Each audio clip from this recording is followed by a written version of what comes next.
And up next, we have Ed in New York. Hey, Ed. Hi, Devin. Hey, Devin, I want to thank you for your show. It really has helped me and a lot of people that I work with. So thank you very much.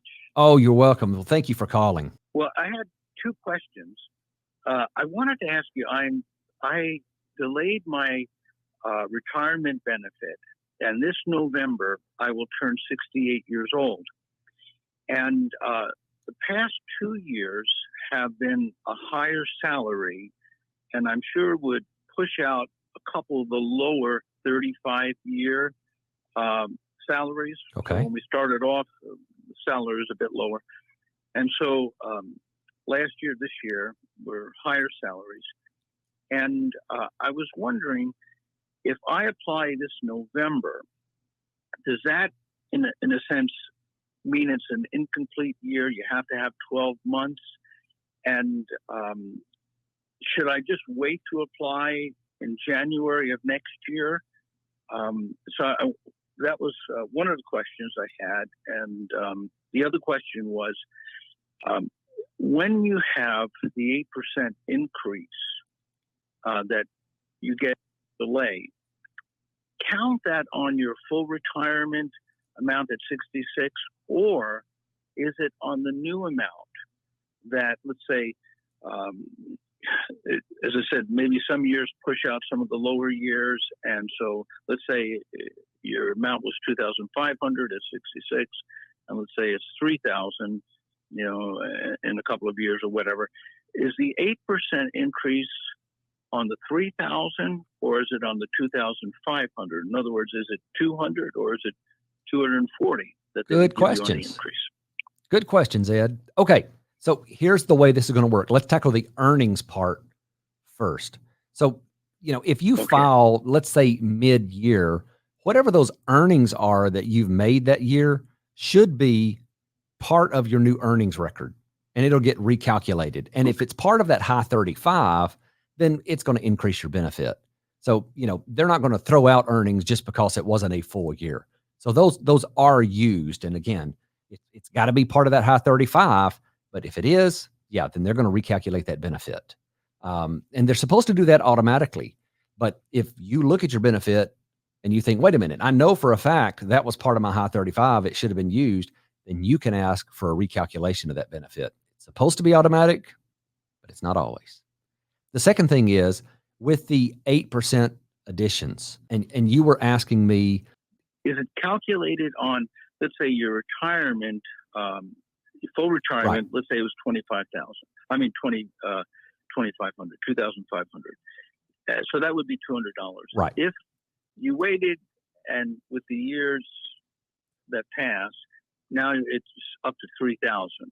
If you request for your retirement, Social Security, do they count the 8% on the 3,000 because you waited some, and so there's an increase at the following year, 2,400? Ed, basically what this is, it's a question of, is this a compounded 8% or a simple return of 8%? And it is just a simple 8% of your full retirement age benefit. Oh, all right. Yep. So if your full retirement age benefit, let's say, is $1,000, then that's $80 that they'll add every year. But you're still working, right? So you still have earnings potentially being added. So every year when they recalculate what your primary insurance amount is, or your full retirement age benefit, then they'll add those 8% back to that amount. So in other words, if a higher year kicks out a lower year, and it amounted to, let's say, instead of $1,020, they'll take the 8% on the $1,020. Is that? That's right. Thinking correctly? That's right. No. If that becomes your new full retirement age benefit, then both years of delayed retirement credits that you're going to have are going to be added at that rate.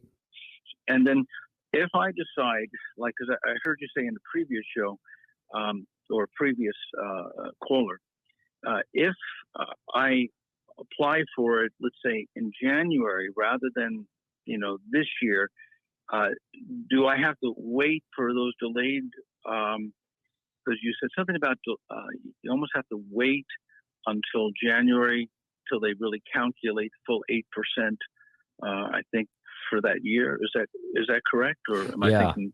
Yeah, no, that's correct. They will add those in January of the year following the year you earn them. So if you earn delayed retirement credits in 2020, those will be added January of 2021. So if you want to make that effective and get that full delayed retirement credit, then you would probably want to file in November, December for an effective date of January. All right. So in other words, if I file this November, December, or let's say December, saying, okay, I want to receive my full retirement now at 68, they'll give me the extra earnings from 67 and 67 and then 66, the fact that I waited. Is that correct? Yes, that is correct. And it'll be the delayed retirement credits from 67 to 68 that they haven't added until January of the following year. Mm-hmm. But they'll add it in January of 2022? So when do you turn 68? 23. I'll turn 68 in November this year. Yep. So that'll be added in January of next year, 2021. No, 2022. 2022. Let me get my years right here. Hey, Devin, thank you so much. Oh, you're welcome, Ed. You helped me clarify it and everything. And, thanks again. Fantastic. Have a great day.